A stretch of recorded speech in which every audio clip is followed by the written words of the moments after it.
everyone. We're here to talk about something that's been on everybody's mind recently. It definitely has been on ours. We're here to talk about artificial intelligence. It has presented quite a lot of challenges and opportunities, and it's already changing every single industry, including law, which is for law firms, probably there are quite a lot of questions in mind, like, for example, will AI be your next co-counsel, or is it just your handy legal assistant? Well, to take things a little bit further, we're going to dive into the exciting intersection of law and artificial intelligence. I am Alessandra. I am content manager here at ConsultWebs. We are a digital marketing agency for law firms, and I'm joined by my esteemed colleague, Grant Brott. He is director of strategy here at ConsultWebs. For the past year, Grant has focused intensively on artificial intelligence, and he has attended various courses and mastermind groups. He's also certified in next level prompt engineering with AI professional and has completed the Content Reactors course as well. Grant has dedicated hundreds of hours to researching artificial intelligence and as well as testing AI workflows from the previous language model, GPT 3.5, to the latest language model, GPT 4. Welcome, Grant. Thank you. Great to be here. Just to get started on more of like the general side of artificial intelligence, can you basically walk us through the basics of AI and its significance in today's world? I think to start with, it's good to kind of talk about AI at a very top level real quick. And that is when a lot of people think about artificial intelligence, they think, the movies, Terminator and Skynet, and, it's going to take over the world. What we're dealing with today, if I was going to break it down and explain it to like my son, is it's a large language learning model, and that's basically a giant database of information that this program can pull from to respond to somebody in a human-like way. And what we see with ChatGPT is that in action in responding in text to you. And so you ask it a question, it communicates with you and gives a response.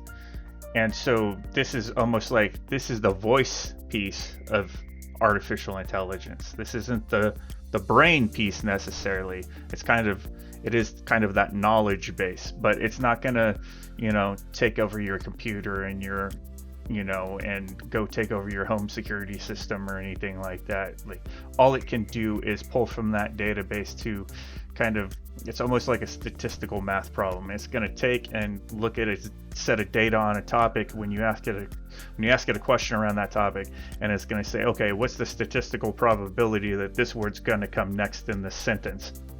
And based on all of its information it's got access to, it creates a sentence to respond to what you're asking it. And so that's an easy way to kind of break this down and look at it.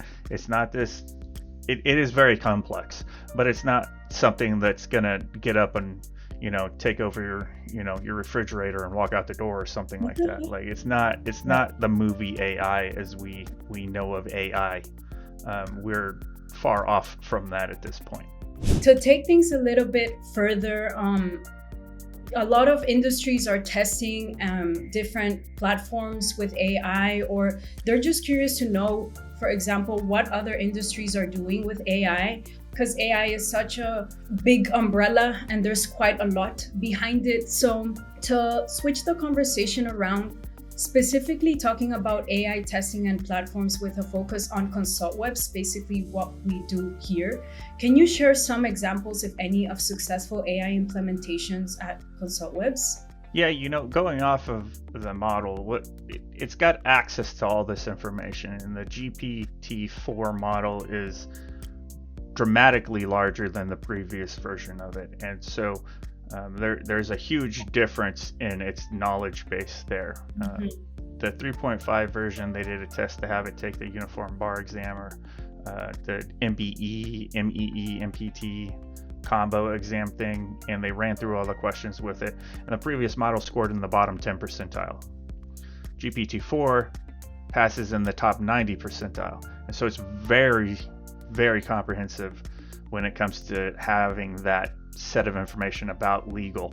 And so what we're seeing is, when it comes to research, if you're looking up a law, hey, we need to do an article on motorcycle law in, New Jersey or something. And so instead of going and scouring Google and doing searches and trying to find all the references to that, we can just go to ChatGPT and say, hey, what are all the references to, laws tied to motorcycle accidents in New Jersey? And it'll spit out a list of those for you. So something that might have taken me 30 minutes to an hour to go dig up and find through various sources online now takes me a mere matter of seconds to pull, and then I can go check those references online. And the big part of that is what I just said, going and checking those, because it is pulling from that, and its data set is up to 2021. And so some of those sites aren't around anymore. Some stuff has been updated, some stuff is outdated, and so law from 2021 is going to be potentially different from law now. And so we as experts have to go and QA and review that and make sure that, okay, this is still accurate and stuff. So from a research standpoint, it saves a tremendous amount of time.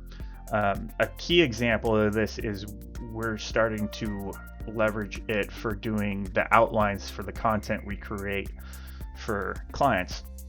It does not write the content. We still leverage our attorney, editors, and writers to write all our content. However, when we are looking at a page and trying to determine what we need to cover on there to be comprehensive, usually that's a process where we go and we look at the top 10 websites in the search results to see what everyone else is covering, and then we kind of brainstorm and do a little research to find out what else can we cover to make this more comprehensive. That can be an extensive process and can take, upwards of an hour to go through and look at all those different websites, pull it all, and create an outline that's very comprehensive. What we've workflowed with GPT-4 is a process of prompting to go through that and get that response, and it's shaving about 20 minutes per order form off. And when you're talking about hundreds of pieces of content, that's the equivalent of hundreds of hours of team's time that is being saved, which means we now have more time to focus on other key aspects of campaigns. And this is stuff that firms could be looking at too. How do they leverage this for their in-house staff? Are you looking up case law? How do you leverage this to save your staff, your paralegals, your attorneys time digging in and trying to find information? We do research on a daily basis in whatever industry or whatever profession you are in. That's something that you do. You dig in to find answers to things. And so there's huge opportunity there from the research and ideation standpoint to come up with ways of streamlining things and saving team time, and that's where we're really seeing it. I guess this naturally brings us to discuss the background around AI, which is more into the ethical considerations surrounding AI in the legal industry. Of course, we've talked about saving time and ideating ideas and thinking of AI as your virtual assistant. But of course, there are ethical considerations that we need to keep in mind, especially as it's something new and it's this new intelligence that we've never dealt with before. According to a study I recently read, 91% of people agree that we should be careful around managing AI. What are some ethical considerations that you think we should keep in mind as AI becomes more prominent in every single industry, including law? Yeah, it goes kind of hand in hand with what I just mentioned of, when it gives us that output, we QA it, we review it. Whatever this tool is, what I'm going to refer to it as, provides you as the expert still need to review and QA it, because it is just that. It's a tool, and it's pulling from a set of data and creating content to communicate with you. And you could almost think of it like a child learning to speak and talk and learning about its knowledge. It's going to make mistakes, and as it makes mistakes, it learns and it gets better, and things get tweaked on its back end there within GPT-4 to improve it. But it's got the potential to hallucinate and give false information, and so it's key that us as users of this tool are doing our due diligence to make sure that information is correct Right. because it's very easy to not pay attention to that and just start putting misinformation out there. And I think that ties in there is, one of the big concerns right now that's hitting big is the potential to create misinformation campaigns with it and have it create a false narrative, because you can tell it and guide it to do so. And so you're going to have bad behaviors go in and use it to do bad things like that. And the biggest concern right now is around the upcoming election. Right. We've got a presidential candidate run about to really kick in, and there's a lot of concern around the use of it to create massive misinformation campaigns. And so that's probably the number one issue. And the second is bias. It can amplify an existing bias that's in its data set. So if it pulled something from some information that it's been trained on, it can take that and make it amplify it, because it's just trying to get information out.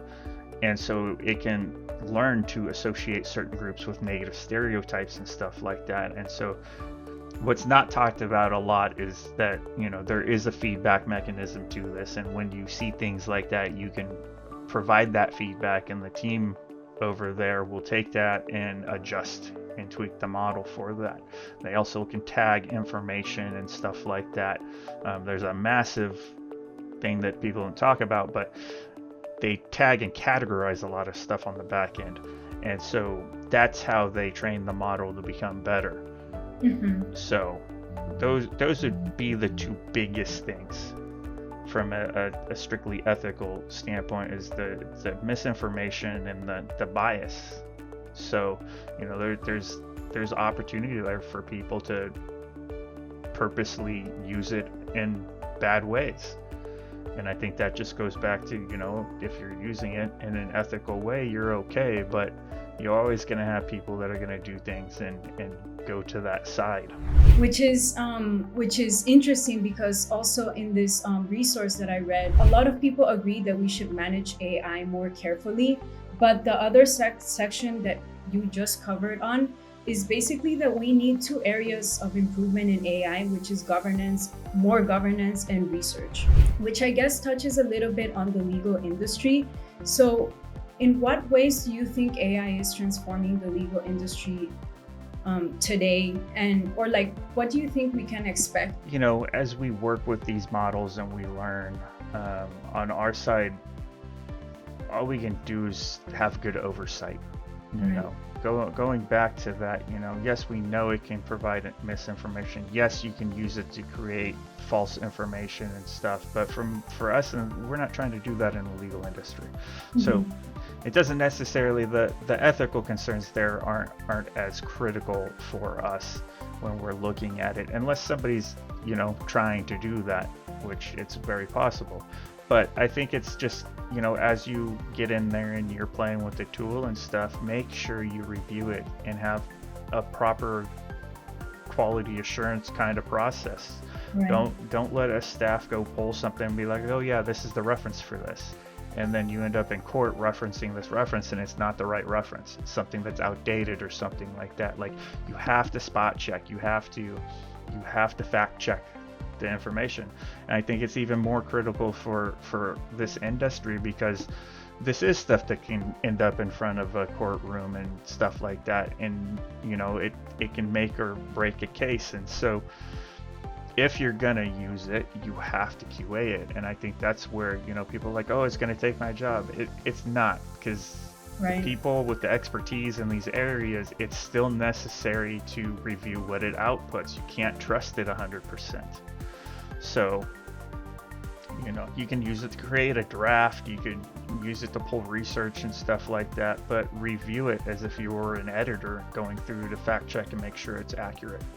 I feel like discerning is definitely going to be this critical skill that all of us will need to amplify even further now that we're working with this kind of intelligence. So Taking it on another level, let's dive into some of the opportunities and challenges. So we've talked about a little bit about the general AI and also a little bit into the ethical considerations, but law firms, and I'm sure every single industry wants to know what kind of opportunities and challenges they can have with AI. So speaking of opportunities, can you share some success stories of AI innovations in the legal field? Like how are law firms leveraging AI as we speak? There's quite a few tools out there already that are leveraging various models of, Right.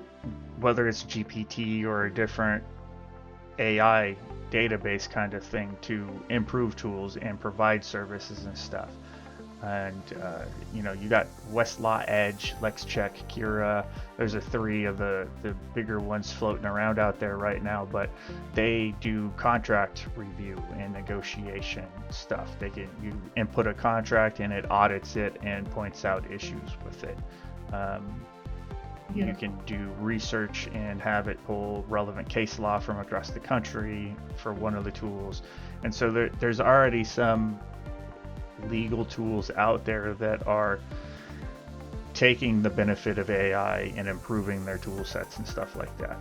And then obviously GPT-4, you can use that to create a draft. You could feed it a contract and say, hey, here's a contract. Can you review it and let me know if everything is correct? In some cases, it can actually come back and say, oh, you're missing X, Y, and Z clauses in this contract. Again, at the end of the day, you still got to review that and make sure it's all accurate. But if you've got a contract that you've got to audit, it's a quick way to input it in there. There are limitations to that with the length.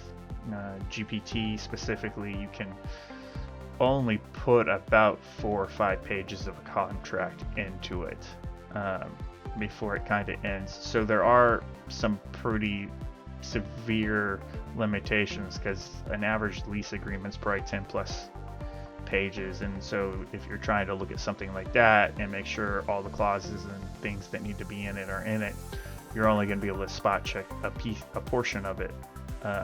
That's changing. Even by the time you're listening to this, since we've recorded it, it's very possible that the memory capacity of these tools has increased. Everything is moving very quickly. It's great to cite relevant case law. You can use it for arguments and rebuttals. Like, hey, here's my argument. What are some potential rebuttals I should prepare for?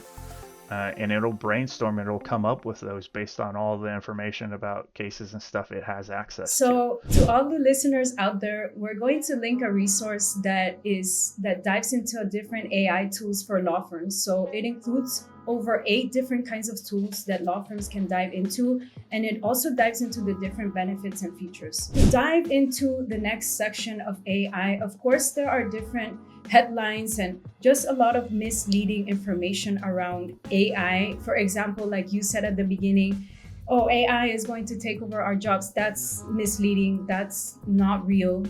It's just a matter of thinking of it as a virtual assistant. But the recent headlines, and of course, more information is going to come out, but it was about the godfather of AI, Jeffrey Hinton. So basically, some headlines were saying that he was stating that AI needs to be stopped.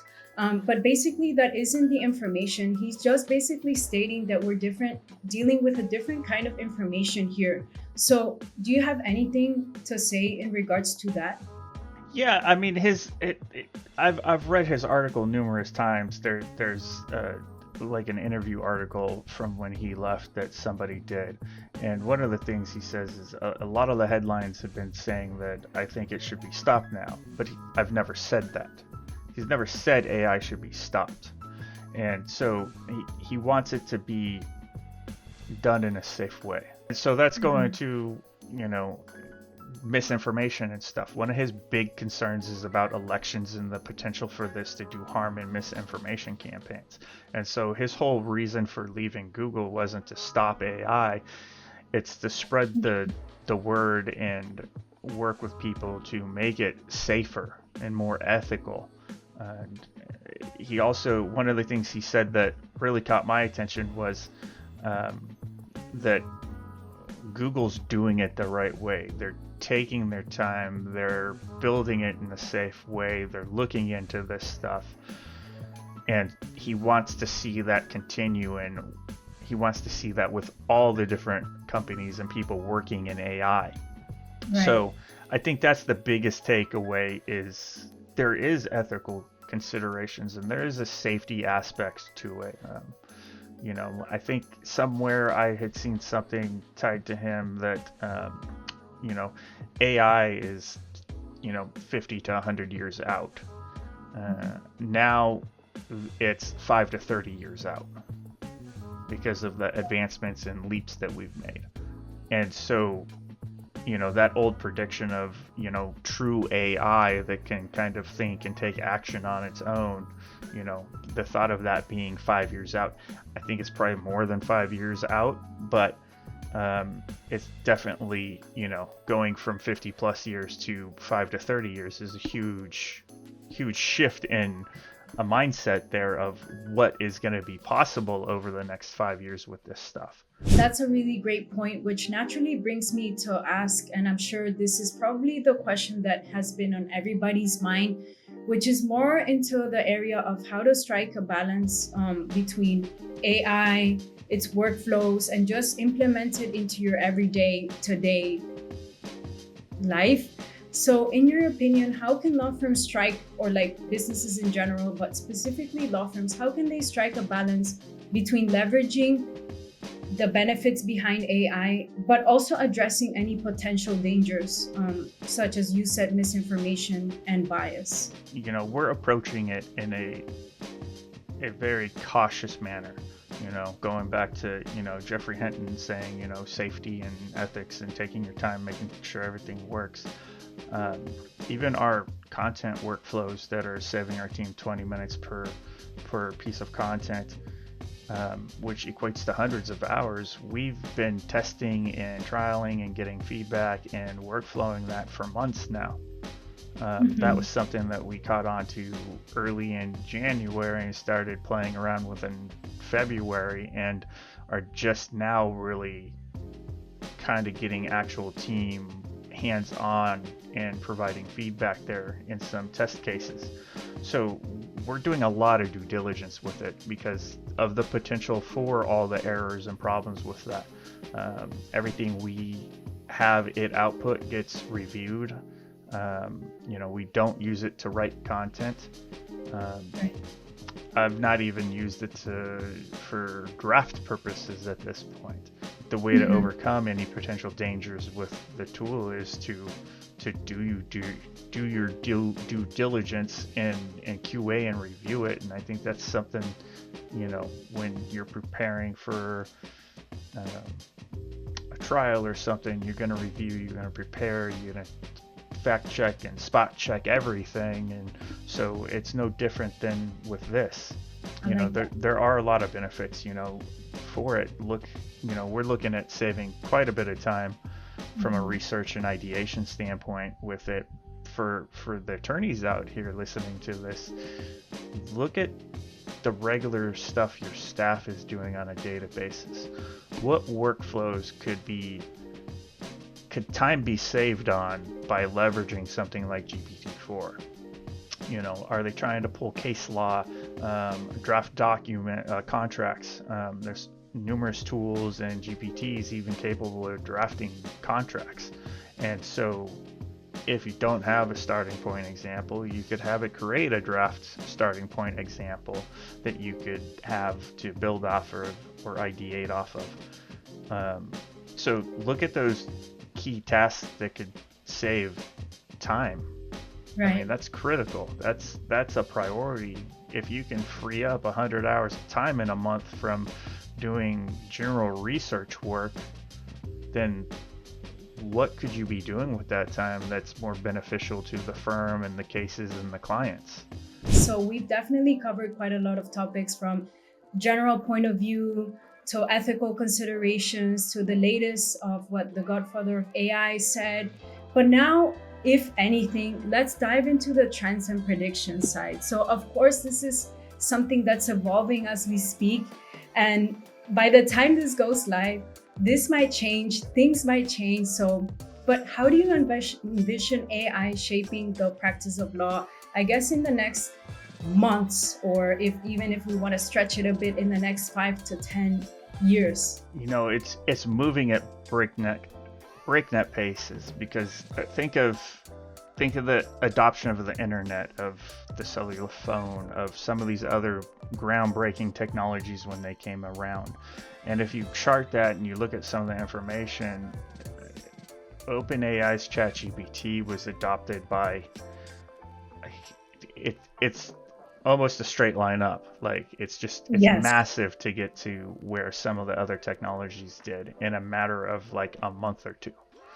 So its adoption was huge, and since January, it was released end of November.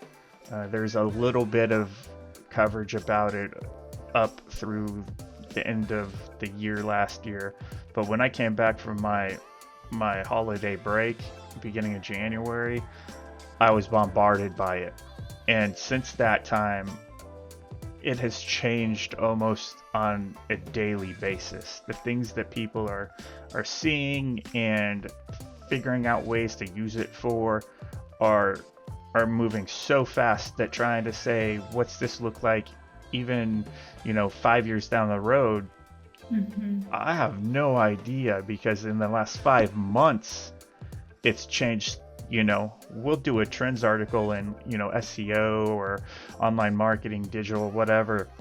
It's pretty easy to write about, trends you're seeing for the upcoming year. With this, I couldn't tell you what's going to happen next week. It's moving so fast, and people are releasing new things and discovering new ways of using different models. The one I really liked seeing that didn't quite get to go all the way through was the CEO of Do Not Pay was going to use an AI powered chatbot to communicate and feed the answers to a client that was going to fight a traffic ticket in court, and it was going to be done through an earbud in the ear. The judge got a hold of it and said, "Oh no, if you do this, I'm going to confine you to jail for 12 months or whatever it was." I don't remember the specifics, but it was something. He's like, all right, I guess I'm not doing this because I can't afford to be, to do jail time for testing something like this. I don't know what the legal aspects of that is, if that's even, oh, you're not allowed to do that, because you can defend yourself. You have the right to represent yourself and stuff like that. And so, what happens with that? Is that something that comes up where you could just represent yourself with the assistance of AI? We don't know. We don't know what's going to happen with that. The first attempt that made big media attention got shut down immediately. But there's no telling what's going to happen. I totally agree. I think behind AI, and this is something that you've talked about before, and also I touched on before, which is we need more governance, and we also need more research behind AI, specifically governance to test, I guess, what is allowed and what isn't, especially in a field such as law. What do you think? And I just say think because we don't know, like you said, in 5 months, things might change a lot. But how is AI already shifting and changing the roles and responsibilities for professionals in law? I would say, the biggest shift I've seen so far is with the model itself. I think the possibility, I don't know, I can't speak specifically to changing the responsibilities of legal professionals and their roles. I think that the one change you're going to see is what I've kind of hinted at, is look for ways to streamline processes and save time. That could be a huge game changer for a business. So going from 3.5 to 4, I mentioned at the beginning of the interview that previously it was passing the bar exam in the 10 percentile at the bottom, and now with 4 it's in the top 90th percentile. That's a pretty impressive jump in kind of understanding of this industry, for the knowledge base it has. So I think to prepare for what's coming, you need to be flexible. You're going to have to be able to adjust and react to change and be comfortable with it, because that's what's going to happen. I think as this stuff becomes more prominent over the next 12 to 18 months, I think that's where your strength is going to lie. Being able to keep up with it as new tools come out and new ways of saving time and becoming more efficient and accurate come, you need to be able to change with that and take advantage of that. If you don't, you're going to get left behind as a business. And that's not just law firms, that's everybody. It doesn't matter what industry you're in. I'm seeing this really big in the medical field. A real interesting article I just read was about a test they did where they used ChatGPT to respond to patients on diagnosis that had been handed down. And they basically had the doctors tell them one test group, and then they used the GPT responses to tell another test group, and it was like 80% plus preferred the GPT response versus the doctor, because it was more compassionate and down to earth. And so that's pretty big when a robot can break news to you in a more comforting way than your doctor can. Diagnosis in the medical field, it's able to diagnose things and narrow things down very quickly versus a human, because it has all of the databases. And so think of legal, you're trying to find one piece of information in a library of legal information.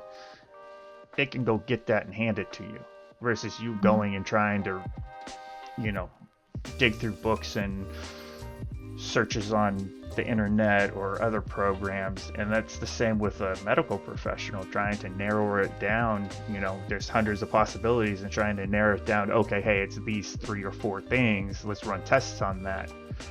And being able to do that in a matter of seconds versus hours. Right. Being flexible and being able to pivot and adjust to what's coming is going to be critical over the next 12 to 18 months, I think. Speaking of the business of law, so of course we can't predict things changing around a lot in practice areas and stuff, but how do you think do you even think we'll see a rise in new legal practice areas? For example, we'll see a rise in cybersecurity, or will we see more of like AI regulators as governance becomes a prominent area in AI? We'll see regulation and kind of governance and stuff over this. And the Senate hearings, that just went on, that came up. The CEO of OpenAI spoke and said, this technology has the opportunity to do tremendous damage. And we need to work with the government to make sure there's proper regulations and checks and balances in place to make sure that something bad doesn't get loose. And so there's definitely going to be stuff coming. And I think the companies that don't follow those rules and regulations, you're going to see lawsuits and stuff coming. So you're going to see that type of law come into play as some of these AI firms don't follow the rules and regulations because they want to be on the cutting edge and ahead of the game. But the potential for harm is great with it. The misinformation alone and impact that it could have on elections and stuff, that's a big topic right now, is tremendous. And so having things in place to prevent that is key. And I don't think a company saying, oh yeah, we're going to do that, all right, maybe Google's doing it, maybe OpenAI's doing it. What about the other dozen different models? I don't even know how many companies out there are doing AI stuff right now that have not been talked about. It seems like every week several new ones pop up on the radar of, oh hey, look at what they're doing with it. And so there definitely needs to be some sort of regulation and checks and balances in place. And I think that will, it will eventually lead down to the the business of law, because people are going to violate those, and there's got to be consequences, and people got to hold them accountable. And so I think that's where, law comes into play. As we wrap our conversation, is there anything else you'd like to share or any questions you wish I would have asked? Just last words, go out there and play with the tool. Sign up for a GPT account, ChatGPT. It's $20 a month, and you can use the 3.5 or 4 version. You get limited access to the 4 version, but look at workflows that you could leverage it for to save your staff time. We often talk about marketing because we're a digital marketing company, but we're looking at ways to save our team time, and it's no different for any other business. Look at ways that you can leverage this to do more and to save your team time on the time consuming, tedious tasks that this could potentially take off of their plate, so they could do more critical tasks. It's not a replacement for a staff member, a paralegal, or anything like that, because you still have to review it and QA it and make sure it's all right, but it's a way to get more done. It's a way to take busy work off of your plate to some degree. Thank you, Grant, for this incredible conversation. I've definitely learned a lot about AI, and I'm sure all the listeners out there will as well. This has been an incredibly rich conversation. We appreciate you, and we also appreciate the listeners listening, your time and curiosity. For those who want to delve deeper, hit the subscribe button to get the latest insights in all things law, from management, marketing, AI as we speak, and more. Thank you all.